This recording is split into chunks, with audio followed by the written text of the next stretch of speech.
Can't is not part of your vocabulary. If you just put your mind to it, you can do it. And you believe that? Yeah.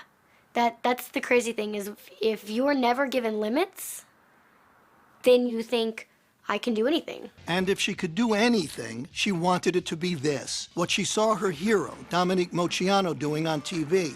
There was just one problem. Jennifer was born without legs, a devastating birth defect that had led her natural parents to abandon her the day she was born. It bothered me to think that there was a little girl that was left at the hospital and she had no legs, so I thought she needed a family that would love her and take care of her. Sharon and her husband Gerald brought her home to the tiny town of Hardinville, Illinois. Population 50, they say, if you count the dogs and cats. They decided to raise her like they raised their 3 healthy sons, with no limitations and just one simple rule. Never say the word Can't. You said, I want to be a tumbler. You didn't have legs. Right. You kind of need those, most people think, to tumble. Well, think again. The girl who wasn't allowed to say can't was on her way to becoming a genuine gymnastics champion. She started at 7 on the trampoline with her dad. And after a few falls, she got the hang of it.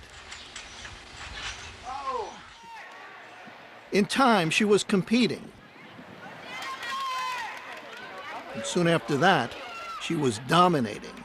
And by high school, Jennifer Bricker, are you ready for this, was the tumbling champion of the state of Illinois. Soon, Jennifer was pursuing other sports too. Even one you'd figure she had absolutely no chance to play well, until it turned out she could steal the ball, even grab a few rebounds. And she could make baskets, too. She didn't consider herself handicapped.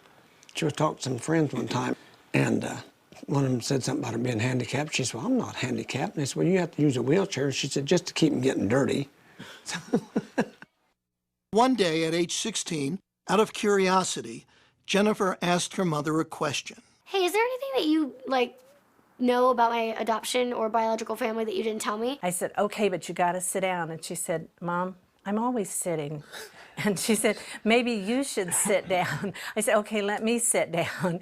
And she said, well, what's the big deal? Just tell me what my last name is. And I said, well, that's the big deal. And she said, what do you mean? I said, your last name would have been Moceanu. I knew what that meant. I knew that Dominique Moceanu was my biological sister. When she finally tracked Dominique down, Jennifer wrote her a letter. Inside the envelope were adoption papers, a photograph, and a stunning piece of news. My biological last name is Moceanu. That line, I was just like, I can't believe this is happening. Everything was there. The evidence was there. Jennifer looked like the spitting image of my youngest sister, Christina. What a moment for anyone to even speak to their childhood idol, but for their childhood idol to be their sister, that's something. She told me she was an athlete in the letter. In fact, I was her inspiration to start tumbling and doing gymnastics. And then on the phone call, she goes, oh, by the way, I have no legs. I mean, she's like, wait a minute, didn't you just tell me that you're an acrobat and you did all these sports? And I could just hear the wheels turning, and Yeah. And I said, who is this girl? Oh my gosh. How did she have this attitude to persevere in life and overcome every obstacle? And she's my sister. Jennifer has moved out to Hollywood. Where else if you want to be a star? She drives a specially equipped car and lives a normal, independent life. And she's earning a living. How else? As a gymnast. She's an acrobat who has toured with Britney Spears. And now she's training for a classical performance at New York's Lincoln Center. We got to go to Ohio and got to watch her perform. The audience just went crazy. They stood up and they were whistling and screaming and clapping and all this, and I was blubbering. I was sobbing because it was so beautiful, and it's like, oh my goodness, that's my baby.